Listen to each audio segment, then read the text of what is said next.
Is this Falcons coaching staff setting Michael Penix up for success?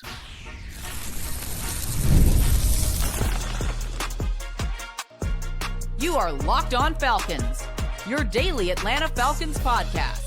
Part of the Locked On Podcast Network, your team every day.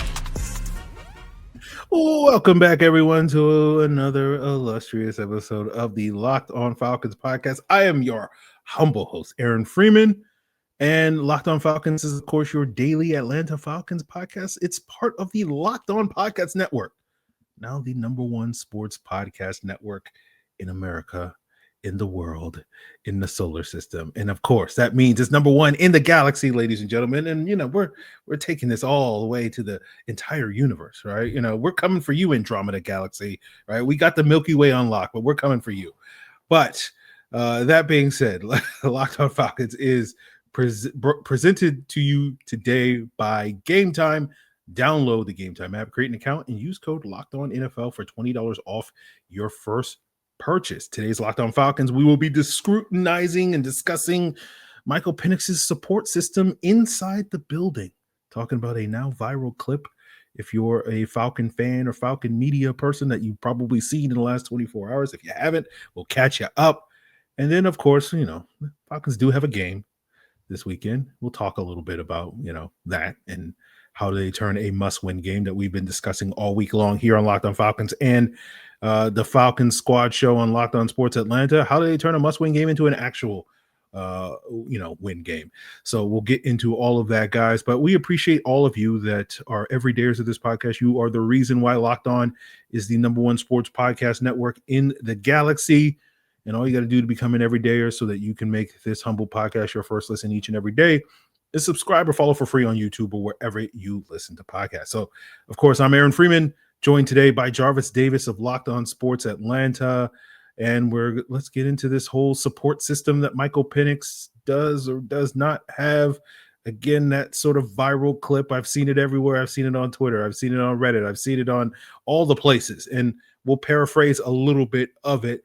But I believe one of the Falcons reporters, I believe it was Taryn Walk, who asked, you know, Michael Penix on Wednesday in his presser to the local media, you know, who do you lean on to help you? You know, are there former quarterbacks or coaches that are going to help you mentally and physically? And Mike basically answered, you know, mentally it's his fiance and nobody really physically for the on-field stuff.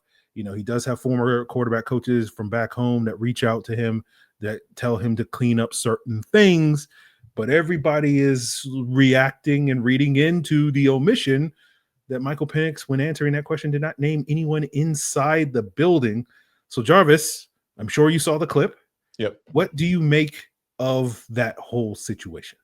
I think for me, I felt like that question was kind of regurgitated and recycled to him. So he kind of answered it in a different way.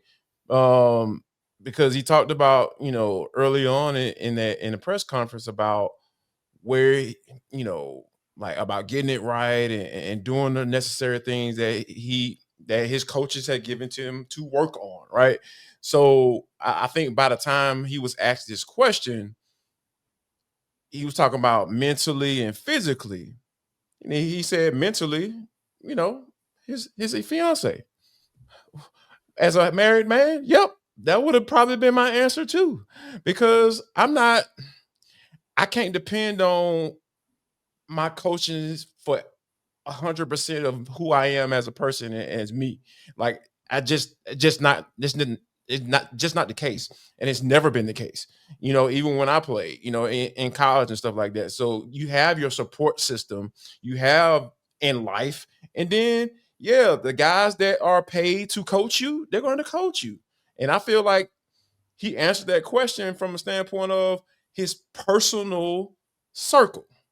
Because he mentions his fiance, he said some of his quarterback coaches, some people back home. Yeah, he mentions his entire, you know, network of people that are there to support him so he can have success in life, right? And he just so happened to be playing ball while doing that. So I just think people just went too far with it.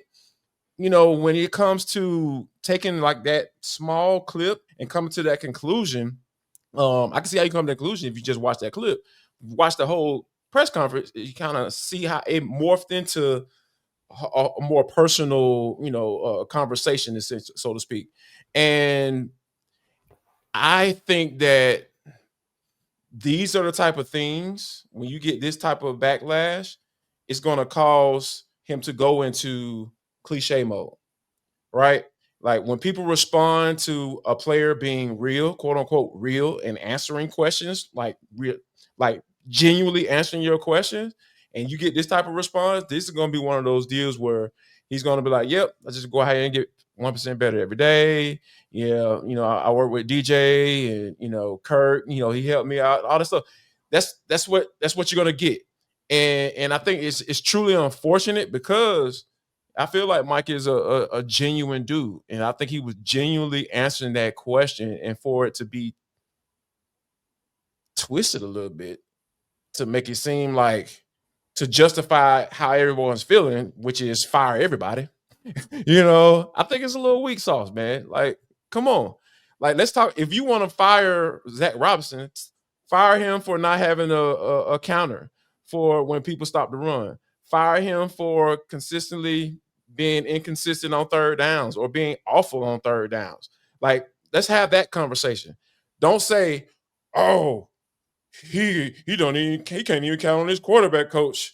That's why he needs to be fired. No. He's probably, if he gets fired and let go at the end of the year or during the season, whatever, it's because he was incapable of doing his job. That's it, man. Stop coming up with all this other stuff, man, because it's super frustrating.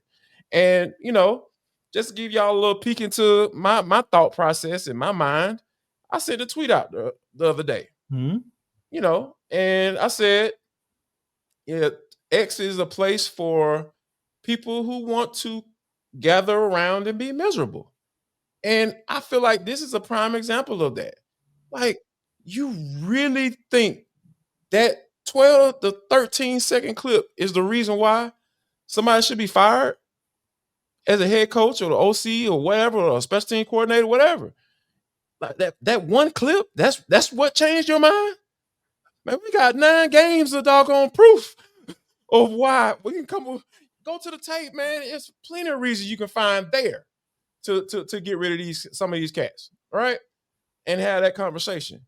But to sit up here and just wallow and be all up in arms about that little clip, man, that's whack to me. Yes, I understand, Travis. I think you make some good points. You mentioned wanting to fire the coaches and finding a reason, and that's why I always focus on what's happening on the field, right? Ultimately, I think what you were talking about, Jarvis, is like they're not getting it done on the field. Now we can come up with we can speculate on a million reasons and try to read into this statement and that and to come up with the catalysts to what's behind why they aren't getting it done on the field. And if you want to use this as fuel to your fire, because I certainly think we can make an argument that this team is not supporting Michael Penix in the way that he needs to be supported, because that to me is manifesting on the field. Sure. With some of the inconsistencies that we're seeing on the football field. But that's one of the things I always if they're going to get fired, it's going to be because they finished the season 6-11 or whatever. That's the reason. Yep. This is maybe a symptom of that, if you want to say that. But ultimately, at the end of the day, you got to get, as you say, you got to do your job. You're getting paid a lot of money to do your job, and we're talking about coaches, we're talking about players, we're talking about a lot of people. And if you're not doing your job, if you're not getting, this is, as we often say, the cliche, this is a results-oriented business. Sure. And this is why, Jarvis, not to belabor this point, we'll talk more about it coming up after, because we got to get into break. But this is why all that off-season stuff does not faze me, because I'm just at the end of the day, you gotta win the games. We can sit here and talk about this guy's leadership and this guy's communication skills and like that. I don't give a crap about that. I gotta watch my mouth, right? Because it's you gotta win. You gotta win football games. That's what matters. So we will talk more about this support system and sort of whatever we want to mechanism behind Michael Penix's inconsistency. I think there's more to talk about, like when we look at some of the struggles he had mechanically in this Colts game. And is that a regression? And is that a sign that maybe he's not getting the type of support that he needs? And we'll do that as we continue today's Locked On Falcons. Today's episode is brought to you by PrizePicks. Since you and I make decisions every day, why not get paid for those decisions? You can do that with PrizePicks. You can't miss the excitement of this sports season, right? Whether you're following football in the NFL, NBA, or both, there's no better time to jump in on the action. And with PrizePicks, it's easy. All you got to do is pick more or less on at least 2 and up to 6 player stat projections, and you can turn your takes into real prizes in less than 60 seconds. And the beautiful thing about PrizePicks is just you versus the projection. So whether, all of us listening, watching, talking on this podcast feel great about, Michael Penix's ability to get more or less passing yards, we can all take it. And of course, now PrizePicks has the stacks feature, which is a game changer for especially the NBA, where you can pick more on Steph Curry's points, threes, and assists in the same lineup. So download the PrizePicks app today and use code LOCKEDONNFL, and you'll get $50 in lineups after you play your first $5 lineup. That's code LOCKEDONNFL for $50 in lineups after your first $5 play. PrizePicks, it's good to be right. And have your health or family needs changed lately? Georgia's got you covered. Georgia Access is our state's marketplace for Georgians to compare, apply, and enroll in health insurance plans that offer the best value for their individual needs. Open enrollment is happening right now. All you have to do is visit georgiaaccess.gov right now today. Georgia Access, health insurance for Georgia by Georgia. So Jarvis, I said a mouthful before we got into the break. I'll give you the opportunity to respond if you have anything you want to respond to anything I said. Yeah, I would just say this, man. I don't think if we haven't seen the highs of Michael Penix, I don't think people would be this upset. They were like, man, Terry Fontenot got to go because Michael Penix is an absolute bum. People are upset because we've seen some really good stuff, man. Like even in the 3 stars last year, we talked about it all offseason. Man, that 3 games, boy, that was a nice sample size. The future might be bright. But when you come into this season and you have the first game against Tampa, like, man, this dude put his – I think the Tampa game is really interesting. I want to kind of dwell on that Tampa game for a second because – I think when you look at that game, and there were moments where Penix had to go off script, i.e. using his legs. He used his legs when he had to, man. And for whatever reason, he refuses to do that. So can you make a case for Zach Robinson saying, hey, man, if it's not there, take off? And it shouldn't take two games of not really feeling the rush to say that, right? Like, so that's a case for him not being supported, right? I feel just because that Tampa game was different, man. He literally put that team on his back and almost won that bad boy. Should have won that game. And when you think about fast forward to now, it seemed like he doesn't feel like what he did in that game is an option now. So I feel like, man, that's on the coaches. That's on quarterback coach. That's on DJ. That's on, Zach. Like Ra, he just came out and said, hey, man, use your legs. Man, bro, you should have said that jump 3 games ago, bro. Because there's been opportunities for him to take off because defense is now, like, this is why I say, man, tape is, once you put it out there, bro, teams are going to play you that way. They are playing this man as if he refuses to run. They aren't rushing him like, oh, he going to take off running or I got to figure out whether or not I'm going to be able to keep contained. Man, that man is going to stay right there in that pocket and try to make that throw down the field. And that's another thing. Hey, get this man some intermediate stuff that he can he can go to if that deep route isn't there. I don't mind you taking shots down the field, but you got to get this man some more options. So I think he's going to basically going into a gunfight with a butter knife, essentially, because you taking away the run option, or he has in his mind.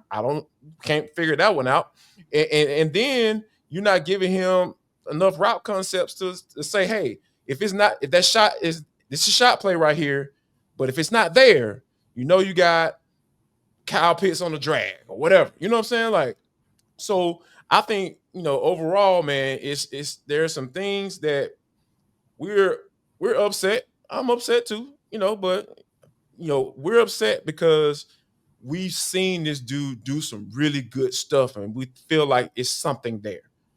Hey, coach him up, man. Like, hey, man, use your legs, dude, because they're giving it to you. If they're giving it to you, take it. Because guess what? If you start taking it, they're gonna have to change the coverage up. And guess what? They're gonna have to play a lot more zone if you start taking off like that, because so they can keep eyes on you. And you know what that means. He and Drake will eat that alive. I promise you. Yeah, I think that's a great point. Much has been made about the sort of bipolar nature of this offense, of how efficient and effective it is against zone versus how inefficient and ineffective it is against man coverage. And I think you raise an excellent point, Jarvis, and we've talked about it when we've talked about how the Falcons scheme against some of these mobile quarterbacks that they have faced, where it's just like, it's a double-edged sword, where it's like, if you play zone, that gives these quarterbacks that are really efficient throwing the football, some opportunities to pick apart your defense and just kind of dink and dunk their way down the field. So you want to play man, but if you play man, that means guys are going to have their back to the quarterback, and if he takes off and runs, that's going to be a problem for your defense. And so I think you raise an excellent point, where if you are pushing Penix to use his legs a little bit more, that could be, help mitigate some of those issues that we've seen with this sort of kind of bipolar nature when this offense faces man versus zone. But I think you raise excellent points, Jarvis, where, you look at the on-field stuff. I talked earlier briefly about how you saw a little bit of a regression in Michael Penix's mechanics being a little off base, in this Colts game. And that was one of my biggest concerns about Michael Penix when the Falcons drafted him. Was like, can he clean up these mechanics, and that will help improve this accuracy? And for his first 10 starts, I don't think the mechanics were that major of an issue for him. And then all of a sudden it becomes a major issue in this game in Germany this past Sunday. And it speaks to sort of when we're having this conversation and speculating about how much support is he getting, is like, are we just going to look at this game? That's going to be the big question. We don't have the answer right now, but, we'll have the value of hindsight, weeks and months from now to look back and say, oh, well, that was just a one-off sort of performance for Michael Penix, or is this a trend? And if it's a trend, then that to me, I think speaks to, are you coaching him up in the ways that you want to coach him up? And it goes back to a conversation going back to that draft that we had on this podcast after the draft, where it's like the Falcons are trusting in their ability to walk this tightrope, where they bring in Kirk Cousins, they bring in Michael Penix. They're saying, we got Kirk for 2 years, he's going to be good. And it's like this narrow tightrope that they have to walk, where you have to make sure that Kirk is good enough that you're not sitting there questioning whether or not he's going to lose his job, but not quite good enough that when it comes time 2 years from now, when you need to pivot off of him from a financial standpoint to Michael Penix, that there's any concerns about, well, we've been winning a lot. We just went to the NFC Championship game with Kirk Cousins, and are we going to turn to this rookie or this first year starter or whatever now to build off of that? And so I always was very skeptical of that tightrope that this team was going to walk. Where for me, like when I'm sitting here criticizing this coaching staff and in this regime in general, and it goes all the way up to Terry Fontenot and company, where it's just like, this has been my biggest beef with this current regime, where it's like they're always saying, hey, we got this, right? We're going to do this thing. We're going to do X. We're going to be the physical team. We're going to out Atlanta somebody else, all these things. Yeah. And then when it comes to delivering, they overpromise and they underdeliver. And that to me is really like when we're having the conversation of, should these people retain their jobs? that to me is ultimately at the crux of it. And we can sit here and find all the examples and all the, stuff that illustrates that. But like ultimately at the end of the day, you got to start delivering on what you've been selling this entire time. And right now they're not doing that. And I think Penix's inconsistencies is just part of that. And I don't care what industry you work in. Like if you say you're going to do something, you better do it. Otherwise, you under promise and over deliver. Like you can live in that world. It's like, hey man, we're gonna bring Mike in. Mike is gonna be the starter, and we know we're gonna take some lumps. And we got a young defense. We know we're gonna take some lumps over there as well. There gonna be some lows through the season, but we're gonna figure out a way to get this bad boy in. But that wasn't a message. It was, hey, Mike is the starter. He's our guy. This is what we're gonna go with, and we're gonna do what we need to do. We're gonna get this hired gun and Leonard Floyd, and pay him $10 million, and shoot, we're gonna roll, baby. We're gonna cook. We're gonna figure out a way to get it done. We're gonna play with leads. We're gonna average 28 points a game, 27, 26 points a game, and we're gonna win the NFC South, and we're gonna take over the South and all that stuff. Nah, man. That's not happening. And I think that when the season starts to wind down and all these things, and you start listing all these things that you talked about coming into the season, and you haven't checked not one box, at least at the end of the season, take the playoffs and all that stuff out of it. If at the end of the season, we aren't saying, man, Michael Penix, first half of the season, it was up and down. But, oh, man, he figured that bad boy out in the second half of the season. Man, you're going to have a lot of questions to answer, man. You're going to have a lot of questions to answer. And I think that it shouldn't be like that because I'm real big on eyeball tests, man. I'm real big on eyeball tests. Whatever, if I feel like I see something in the guy, I'm like, okay, this guy can be something. But this, and this has to work out for him. And a lot of times it is the coaching. Coaching is part of it, but they got to have talent first. Michael Penix has talent. I'm not arguing that, but in order for quarterbacks to be successful in today's game, that surrounding piece has to be right, man.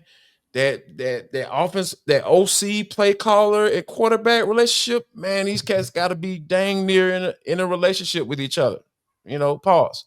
You know what I'm saying? So when you think about from that aspect of it, man, Rod has a big task on his hand, dog.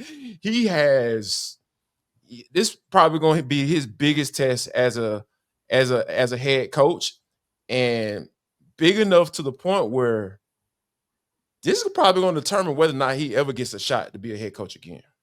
Yeah, I think that's more than fair, Jarvis. I think this is it. If he can't take advantage of this opportunity, yeah, there's really no reason for another organization to give him that opportunity. I think you nailed it with, you have to come away at the end of this season saying, yes, Michael Penix is our guy. He is our guy. Like, there's no doubt about it. You can't be regardless who the head coach or general manager is, regardless. Yeah, it's like, you know what I'm saying? No, like if that, like that can't be the conversations, particularly when it comes to this, the people in that building, in terms of when Arthur Blank, is sitting there assessing, you guys coming back? You guys coming back next year? It's like, well, again, you said Kirk was our guy, and then Kirk wasn't. And then you said Michael Penix is our guy, and then we're like, we're not 100% sure if Michael Penix, if right, like that was the big selling point with the regime, with this regime change with Raheem, was just like, we're gonna get the quarterback right. We're gonna take two shots at it. We're gonna get it right. And again, it's not to sit here and say that Michael Penix is a bust or anything like that, but you can't have this ambiguous, answer as we're sitting here, in week 11 at this point in time. So that being said, we've talked enough about what's going on in the building, outside the building, not going on in the building. Let's talk about what's going to happen on the field in week 11. The Falcons face the Carolina Panthers. And, how do the Falcons turn a must-win game into an actual win? We'll get into that as we wrap up today's Locked On Falcons. And today's episode is also brought to you by Gametime. I know Guys, you're sitting there thinking, man, do I really want to go to Mercedes-Benz Stadium to watch this Falcons struggling team? I know a lot of you guys like, there's no doubt in my mind I'm going. But some of you are like, I'm on the fence. Well, the beautiful thing is Gametime, right? It's the perfect place to go for those last minute tickets, right? The prices on the app actually drop the closer you get to your event. So if you're sitting there thinking, man, I'm sitting here by this MARTA station. Do I want to go down to MBS, whatever? Gametime. You just open up your phone, check it out on Gametime. And of course, the beautiful thing about Gametime is what you see is what you get, whether we're talking about all the fees being included. So the price you see is the price you pay, as well as those panoramic seat views. So you can get the perfect spot in MBS to go see the Falcons take on the Panthers. So take the guesswork out of buying tickets with Gametime and download the Gametime app and create an account. Use code Locked On NFL and you'll get $20 off your first purchase. Terms apply. Again, redeem code LOCKEDON NFL and you'll get $20 off. Swipe, tap, ticket, go. Download Gametime today. So once again, I want to thank everyone that makes Locked On Falcons their first listen. Shout out to you, the everydayers, and thank you for making Locked On the number one sports podcast network in the galaxy. So Jarvis, let's talk about this game. The reason why, normally we start out talking about, keys to victory and all that stuff on these Friday shows here to wrap up the week. And, as I was telling you before air, it's like, it's not that interesting, not because, checked out on the season, but it just feels like we just have the same conversations over and over and over again, especially during this 4-game losing streak. They gotta reestablish the run. They gotta be more physical. They gotta have more cohesion in their play calling. They need to get more consistent play from this. Special teams has to step up. The defense has to stop the run, all these various things. And then sometimes they come out and do that and sometimes they don't. And so I guess, Jarvis, is there anything new or different that you've been thinking about for this Falcon team heading into this Carolina game, or is it the same old that we've been talking about for the last 2 months? I think the relationship between Darnell Mooney and Michael Penix Jr. has to get better, because going into games on a weekly basis with basically one consistent option for your quarterback, that can't win you no games, man. Like the Drake, Michael Penix Jr. connection is 9 to 5 is real cool. That's really nice. And I think that, Kyle may have had a little lapse. Hopefully that was just a little lapse. That was a one-off, because if he catches that ball, he's still running, and nobody's going to catch that man. And I think that some of the reasons why Darnell and Michael Penix haven't been able to connect is because, hey man, the footwork isn't there, the underthrow of the football and sailing the ball over his head and all that stuff. I mean, it's just been off, man. And so if that guy, because that was the piece, right? That was the piece that we talked about coming into the season that is going to be your legitimate deep ball threat guy. He and Kirk, they had a nice relationship. Yeah, that was really good until Kirko got hurt. But it's something off, and I think part of it is, I think Michael Penix is like, you look at the tape from the Colts game, he's just trying to arm the ball there, man. I was like, with no footwork and nothing, I was like, dog, you got a strong arm, but you're not gonna know where that mug is going if you just do all your arm, man. You gotta point your doggone feet and throw that football, dog. Boy, your eyes and your feet gotta line up. Those things have to kind of coincide with each other. So I think if there's a lot of ifs when it comes to this team, man. So running the football, sure. Yeah, we know that part.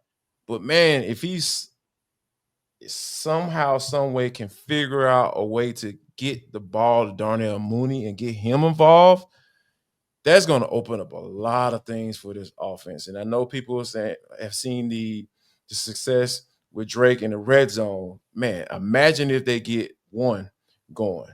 This offense is going to look probably how we expect it to look coming into the season.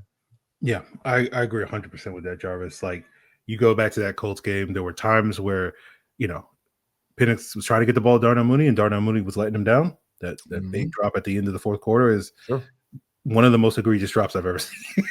I've ever seen in my life. And then there were a lot of times where Penix was trying to get the ball to Darnell Mooney. Darnell Mooney was open, and ball's at his feet, ball's 3 feet above his head, and it's like, we got to get that. And it's funny, Jarvis, because I was thinking about this earlier today because I was, scrolling through Twitter, it's just seeing what's going on. And, someone, I can't remember who it was, someone tweeted out like, oh, this team is the same as it is under Arthur Smith, but with a much better roster. And I was like, are they a better roster?